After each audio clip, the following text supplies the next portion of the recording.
मैं इस समय राजस्थान में हूं, जहां के रहने वाले जुनैद और नासिर के जले हुए शव हरियाणा के भिवानी में मिले थे इसी साल फरवरी में। हत्या का जो आरोप था वो लगा था कथित गोरक्षकों पर और उन्हीं में एक था मोनू मानेसर। मेवात में जो हिंसा हुई है उससे ठीक पहले एक पुराना वीडियो के वायरल होने की बात आई। एक ऐसी अफवाह के उड़ने की बात आई कि एक धार्मिक जो यात्रा है उसका हिस्सा मोनू मानेसर बनेगा। अब इसकी सारी कड़ियों की तफ्तीश चल रही है। मुख्यमंत्री कहते हैं कि ये साजिश है, हरियाणा के गृह मंत्री कहते हैं कि ये एक साजिश है, लेकिन क्या वाकई? देखिए हमारा ऑपरेशन मेवात।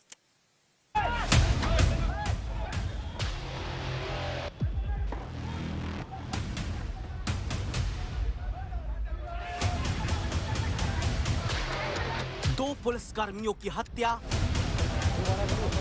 3 नागरिकों की मौत, 150 गाड़ी को फूंक दिया, धार्मिक स्थल तक हमला, पुलिस के साइबर थाने पर भीड़ का हमला, अस्पताल तक पर हिंसा करती भीड़ का टकराव चल रहे हैं दोनों पक्षों के बीच।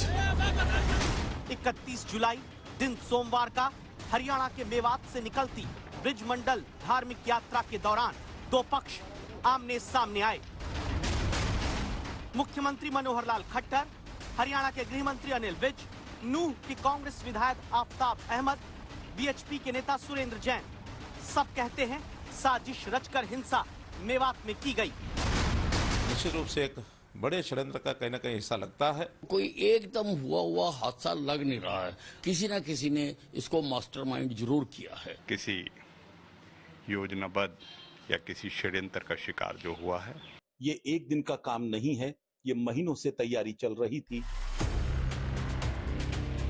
मेवात की हिंसा साजिश है या खट्टर सरकार के प्रशासन और पुलिस की नाकामी?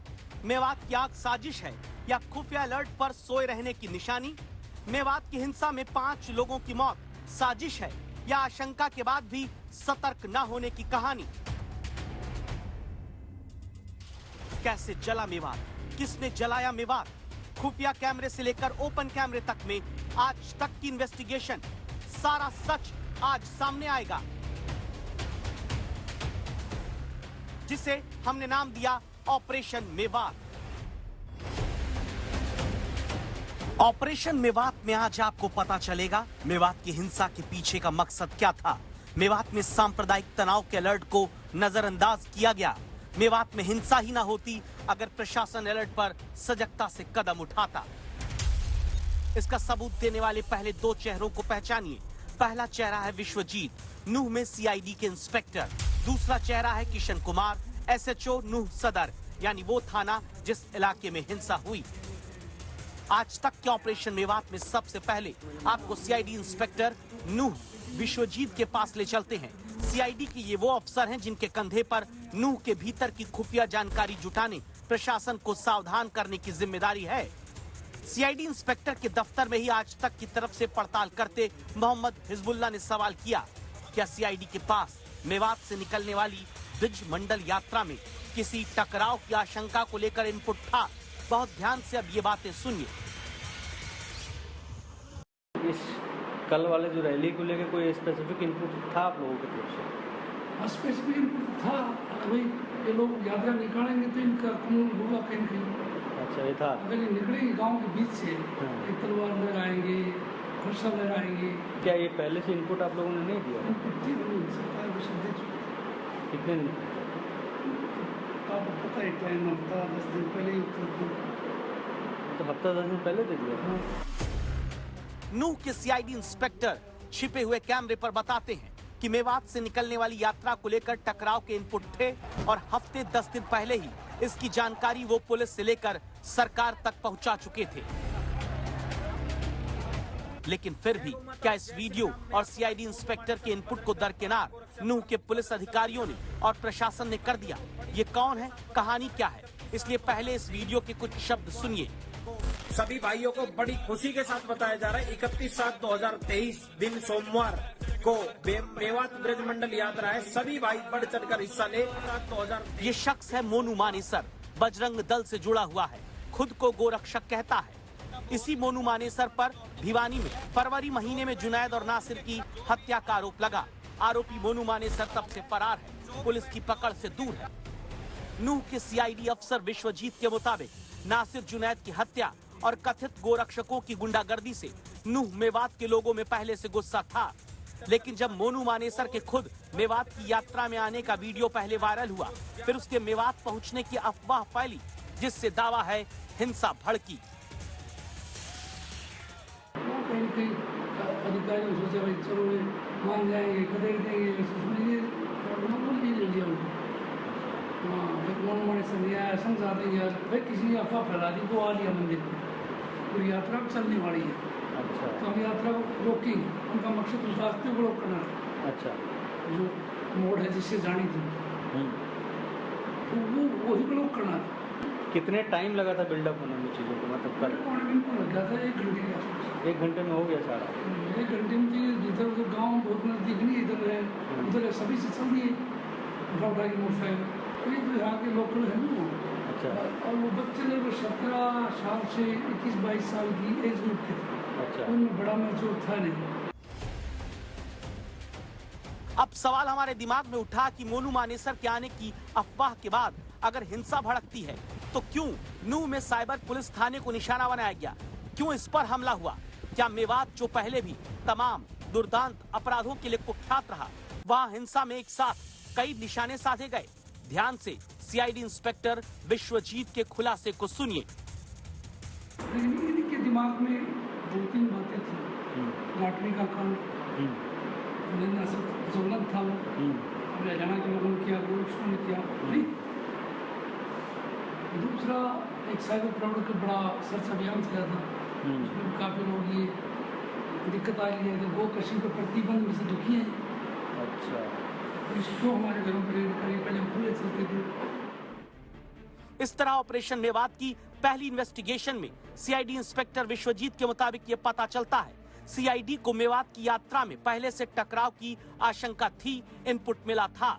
पुलिस और प्रशासन को हफ्ते 10 दिन पहले ही हिंसा के नजरिए से अलर्ट कर दिया गया था। जुनैद नासिक की हत्या के आरोपी कथित गोरक्षक मोनू मानेसर के मेवात आने की अफवाह उड़ी। 1 घंटे के भीतर स्थानीय लोग यात्रा का रूट रोकने के लिए पहुंच गए। अलर्ट के बावजूद अधिकारियों ने सोचा था कि वो जनता को समझा लेंगे, लेकिन फेल हुए। इसके बाद ऑपरेशन मेवात के तहत आज तक ने उस एसएचओ से बात की जिसके क्षेत्र में सबसे अधिक हिंसा हुई थी।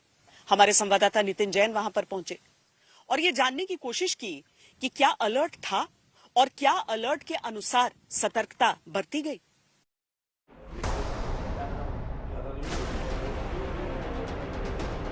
किशन कुमार, एसएचओ नूह सदर थाना। ऑपरेशन मेवात इन्वेस्टिगेशन के दौरान अंडरकवर रिपोर्टर नितिन जैन अब किशन कुमार के पास इसलिए पहुंचे ताकि पता कर सके। हमारे रिपोर्टर मोहम्मद हिजबुल्लाह के सामने जो अलर्ट और इनपुट की बात सीआईडी इंस्पेक्टर ने कही, वो इनपुट लोकल थाने तक नूह में पहुंच पाया या फिर नहीं। लेकिन बात की शुरुआत हमने ये जानने से की कि आखिर एक बड़ी धार्मिक यात्रा के दौरान संवेदनशील इलाके के थाने में कितने पुलिस वाले थे। करीब 100 के थे, मतलब 100 भी पूरे नहीं थे। और वो और इतना बड़ा प्रोसेशन निकल रहा है, इतना बड़ा इंतजाम होना चाहिए था। सीआईडी वालों ने कोई पेपर चिट्ठी पत्री तो भेजी होगी आप लोग? सीआईडी ने मेरे पास कोई आपके पास पत्र चिट्ठी नहीं? कोई ये भी तो आया होगा कि भाई इतने लोग इकट्ठे हो सकते हैं, आप लोगों का ये आपका ऐसा कोई इंतजाम के बारे में? मेरे लेवल पर कोई बात नहीं। आपके लेवल पर इंतजाम का भी नहीं पता है ना? ये आप उनका तो वेल कोऑर्डिनेट हो गया और आप लोगों का डिसकोऑर्डिनेट हो गया। आप लोगों को समझ में नहीं आया। देखो जी, ये चीज़ें अगर ये होता भी इतना हमें पता लग जाता है ये ऐसा हो जाएगा तो यात्रा नहीं रुक जाती ऊपर लेवल पर। यात्रा पूरी इमरजेंसी रही, क्या वो कोई हॉस्पिटल पहुँचानी है, कोई एम्बुलेंस हो जाती, बड़े बड़े गृह मंत्री तक यहाँ रुक गई।